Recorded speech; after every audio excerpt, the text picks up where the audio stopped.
What is going on, everybody? What's good to my man, Rich B? Let's win some money. I absolutely agree. So we'll be here for probably another 25 to 30 minutes, depending on how much stuff we have going. The slate has changed a little bit in that we have the Donovan Mitchell, looks like he's doubtful, looks like he's not going to play. And everybody on Cleveland, time to go back to. You have a fast-paced team that doesn't play great defense on the other side without their best defender. It's really hard for me to talk myself out of not wanting 2 or 3 pieces at least from Cleveland. Other people might want other value. I like Cedi Osman, but I'm okay with Osman and LeVert because of the prices. There's some possibility that they cut into each other. I also want to point out with Rubio and Love both out, it just means more room for the front court guys, obviously, but I think LeVert might be a higher priority for me tonight than Garland even. Garland had the big game last night on his birthday, all that stuff. And I think LeVert will do really well in this matchup. And, you take out Rubio, it's a sneaky boost to LeVert because Rubio played 19 minutes and has the ball in his hands. LeVert's going to become that guy in this situation, or Cedi Osman will. So I would make sure you have at least one of those two guys. But I think that's where you start. You're playing 2 or 3 from Cleveland. I like all of them in order. I have it LeVert, Allen, Osman, Garland, Mobley, but I do love Mobley and Allen both. So you could argue for any of those 5. I'm not going to do the Isaac Okoro thing on back-to-back, but again, you could even use him for value. I just prefer the Osman play for upside. The other guys, I did update my core, but other guys who I'm still heavy on, I still like this Indy game with Milwaukee. The problem is with everybody playing for Indy, it's a little less interesting. I was kind of hoping at least one of Nesmith or Nembhard would be out. And now I'm sort of struggling with how much. I do want to play TJ McConnell. He's going to be really popular. Just how much do you want to play him? I probably am going to be pretty high on him anyway. And I'm still very high on Giannis. And I'm actually still high on Ingles, too, if you wanted some other value. But we do have a little bit of other stuff that's sort of making it a little less interesting. So those are my favorite individual plays. When you get on in here, drop on in your thoughts, pop in what your questions are, so we can sort of rapid fire that in a minute. And now, if there's another one I want to get after, again, I mentioned Brandon Clark. I really like him, but there is an outside chance that they start Tillman here. And if they start Tillman, there's extra, really good value, I think. Without knowing about Bane, Brooks is sort of like an okay play. If Bane is out, I will be all over Brooks. If not, I probably would take a fade at high ownership type of approach, but play at like 20% or lesser ownership. So that's where I'm at with that. And I love Triple J tonight. We'll see how this goes, but I'm thinking about going out of my way to play him. I also love Gobert and Kyle Anderson on the other side of that game. So still, prioritizing the earlier games more, but that's sort of what my first look is as of right now. I mean, not my first look, what my look is as of right now. It's trying to get these Cleveland guys in.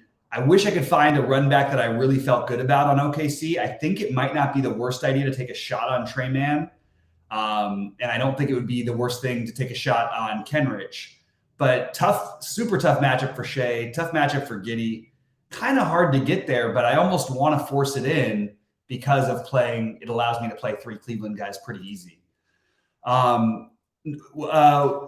is not a flyer. If Clark's starting again, he's going to project as being one of the most popular plays on the slate. Like, I don't think there's nothing unusual about playing Brandon Clark here. So you're definitely not getting off the board at all. But he's a cash game guy at the moment. If he's not starting, I still like him for tournaments, but I also would like Tillman. That's what's with Memphis. And then we don't know what's happening with Desmond Bane, which would open up minutes and usage for Dillon Brooks, mostly usage for Dillon Brooks, and would make Ja a much better play, even though Ja's already fine. That just makes him a much better play even. I'm not getting to the Miami-Orlando game much, as I sort of suspected. I am kind of intrigued now that I see Jimmy Butler is not getting the same sort of ownership that I thought he might, but I just like these Cleveland guys better. So the idea for me is to try to get Cleveland in with the value I like best with Giannis and a game stack of Indy, Milwaukee. But I'm very happy to try to switch that over to Memphis, Minnesota if we lose even Desmond Bane. And I'd be very happy to go over to Cleveland, OKC, if there was literally one more OKC body who was out. And it's weird to stack up the first game for me, because if we don't have the Desmond Bane news, which would make, again, Brooks, everybody a better play on Memphis, but Brooks especially, and Ja, it's kind of hard, you know what I mean, to not know what to do with that. And then it's really hard not to know what to do with the Gobert stuff, because if Gobert is actually out, which I'm still sort of thinking he's going to play, but Naz Reid might be a good play anyway. Remember, twice Gobert has gone out very early with that injury in games, since he's had it nagging him. If he plays, it's hard not to want to play him against the piecemeal Memphis front line, and 6,400 in a fast-paced game. You got to like Gobert's chances to get potentially 15 to 20 rebounds. So that's the only thing that's keeping me off from going higher on the Indy game. That and the fact that Indy is, just has more bodies available than they have had. Still really like McConnell. I'm very up in the air of what I want to do with Neesmith. Neesmith I actually like in real life, but they just have so many interchangeable pieces between Nembhard, Neesmith, Duarte, Matherin that just take the same position up. And Neesmith, might do what he did last time, go out there and play, a few minutes and then get 1 fantasy point, and hasn't put up 20 fantasy points since the 8th of January. And in that spot, I just don't know I'm just struggling with what to do with the Indy situation right now. So pop on in your questions, pop on your thoughts, say what's up when you get on in here. I don't really know, I can keep talking about the same things, but until we get more information, it's going to be hard to know what we're going to adjust to. As we have it standing right now, it's 2 or 3 from the starting 5 in Cleveland, with the exception of Osman, who will be coming off the bench. And I actually like Osman quite a bit. With both Osman and LeVert without Rubio, that's definitely a big boost. And those are guys who can create, second of a back-to-back. Osman only played, I believe, 16 minutes last night. LeVert played 31. But when you compare that with, actually, I guess Garland only played 32 because they ended up getting the win pretty quickly. I just think that's where you're starting. And then you're getting, I do think paying for Giannis makes a lot of sense. I actually think the price is way too low on Giannis. I know the games haven't been there lately. I'm not worried about it. Giannis is going to put up 70 more often than not. And by the way, 60 is fine. While it may not kill you, 60 is good for his price. It's not like he's 12-7 like Luka. So if he gets to 70, then you really, really want him. All right. Very quiet chat today. This happens on Fridays, and it's interesting to me because I love, it's Fridays. I love Fridays, and I love NBA Fridays. I know it's a smaller slate, but thought we'd have a little more action going in the chat. Well, I know we'll have some in Discord later, because when we're all competing and all of our guys are about to win 100,000, we'll be going there. So Green Monster with a question. So I don't like SGA. This is the worst possible matchup for SGA. But if you're going to run I would only be doing that. I would only play SGA if I was playing at least 3 guys from Cleveland. That would be my answer to that. And Miles Turner, I do actually like Miles Turner. So yes. SGA, how often does he outscore Morant? And he's got the worst matchup, especially if Desmond Bane is out. That's just something we don't know yet. But I mean, look, if you want to run Shea with 3 Clevelands on the other side, that's okay with me. I don't think it's anything great. It's just not, it's really SGA. One thing about him is this guy, of all the spend ups outside of Curry, probably hits his ceiling the least often. So if we're playing SGA at 9,900, a guy who's put up 60, and that was 62 one time since, this year, since the beginning of the year, in one time in the last 20 games or 12, no, what was that, 16 games? It seems like a little bit reachy to me. If you're playing SGA, then you should be playing Giannis, because Giannis had a terrible game the other night and put up 59 and a half. So I don't know. It's a little tricky. He had a terrible game with foul trouble and he still put up 59 and a half. And I just don't quite see SGA outscoring everybody around him. I don't think SGA he's not going to score more fantasy points than Garland most of the time here. And Garland is 1,700 cheaper. So I'm just not as high.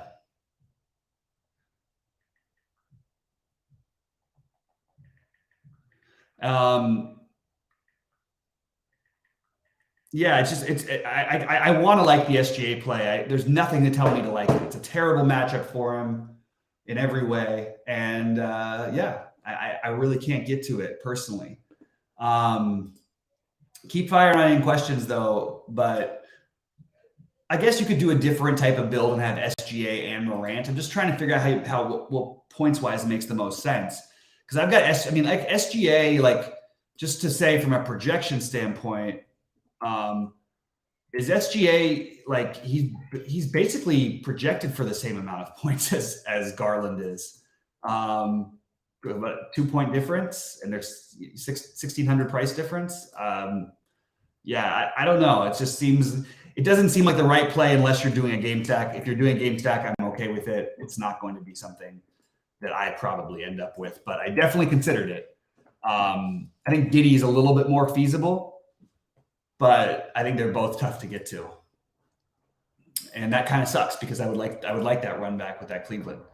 I think Precious is okay. I don't think that this is. I think if there's a situation where Precious gets a huge downtick in minutes, it would be this game. There's been some foul trouble and there's been some blowouts that they've played in, which has also contributed to his minutes. So I am not playing Precious as of right now, to answer that question. Where I would play him if I had multiple guys in a later game, so it would give me some swapability once we hear about Wiggins and potentially stuff we don't know about yet. I just don't think it's that great of a value. And I'm just looking real quickly to see what the projections have him as across the industry, just to be more thorough. And you know, he looks fine. He looks just fine. But Jared Allen is already in my center spot, and I'm not going to go anywhere. And Rudy Gobert probably won't go anywhere for my other center spot. So kind of hard to figure out where to play Precious as an only center eligible player. So I don't know where to even play him, because I'm playing Turner. I'm playing Turner, Gobert, and Jared Allen, and Jared Allen especially in most of my lineups. Yeah. So again, back to the you know, I was looking and I was gonna be on the fade Garland at the crazy ownership thing, but because the projections I don't love him, I think you can go right back to Garland actually. This is the kind of matchup where you could get away with like a Garland, LeVert, and Allen, just because they could all get there pretty easily. But you could also do Osman instead of one of those, in lieu of one of those guys. I'm just curious where Chetty's looking like he's going to be owned. I think that you're going to be looking in the teens to maybe 20% for Chetty, just FYI. All right, guys, fire running the questions. This is a very, very dry chat. We had it firing in yesterday. We had people talking. Didn't lead to the promised land like we'd hoped, but I'm ready to answer anything. I've got another few minutes for you guys. Just going to get out of here if we don't have any more questions. If we do, happy to talk as long as you guys are ready to talk. Because I sort of went through everything I can without more injury news that I just can't quite seem to get to it. Yeah, if there's anyone else we haven't talked about who maybe stands out as a play, trying to think if there's anybody who. I'll do some overweight, underweight stuff. I love Mobley, but I'll be underweight on Mobley and overweight on Allen instead. I'll be probably near the field with Gobert and ahead of the field on LeVert. I'll be below the field on Connaughton, above the field on McConnell, above the field on Giannis, below the field on Edwards, although don't hold me to that because I may end up playing him a little bit more. I'm really considering that. If Gobert's out, I'm going to end up stacking that game up a bunch of ways. It's really like a who's out and who's not is the thing. I'll be sort of with the field on Hield and a little ahead of the field on Clark, assuming he starts. I'll be right near the field with Kyle Anderson, right near the field with Garland at the moment, but maybe end up considering getting some more. Same with D'Angelo Russell. Below the field on Franz Wagner, which I never love to be. Right now, I'm below the field on everybody on Miami. I'm right with the field on Klay Thompson. That's as things stand. Below the field on Dylan Brooks without Bane, with Bane, but probably be a lot of them without Bane. I don't have much Jaden McDaniels, who's getting some love. I don't have much Aaron Nesmith. I don't have much Nemhard. And I don't have much Draymond. Those are the other guys that I'm a little bit underweight on. Guys I would consider going overweight on a little bit later, which again, Fred VanVleet, Pascal Siakam, Scotty Barnes, basically all Toronto. Joe Ingles, OG Anunoby. Those are my main ones for right now. So that's where I'm at. And I will jump on in and see if anything else happened. Allen over Mobley. Yes, because, well, for one, it's technically even a better matchup for Allen. This team gives it the most rebounds on both sides. They play fast. It seems like a very Jared Allen type of game. But I do like Mobley. Like, this is not a throwing shade at Mobley. I love Mobley. Tonight, I happen to like Jared Allen slightly better, but I think it's a close call. Russell, I think, is completely in play. I have no problem with him, especially in this matchup where he's thrived in the past. I would probably be a little bit higher on Anthony Edwards if Gobert is out, and Russell if Gobert is in. Garland, LeVert, Mobley, Morant, and Turner on DK. Garland, LeVert, Mobley, Morant, and Turner. Yeah, the only thing I would say about that is if that's the problem with where I'm running into with Cleveland. I'd like to find a run back if I play three of them, but I'm not finding one that I love. So I'm totally good with that.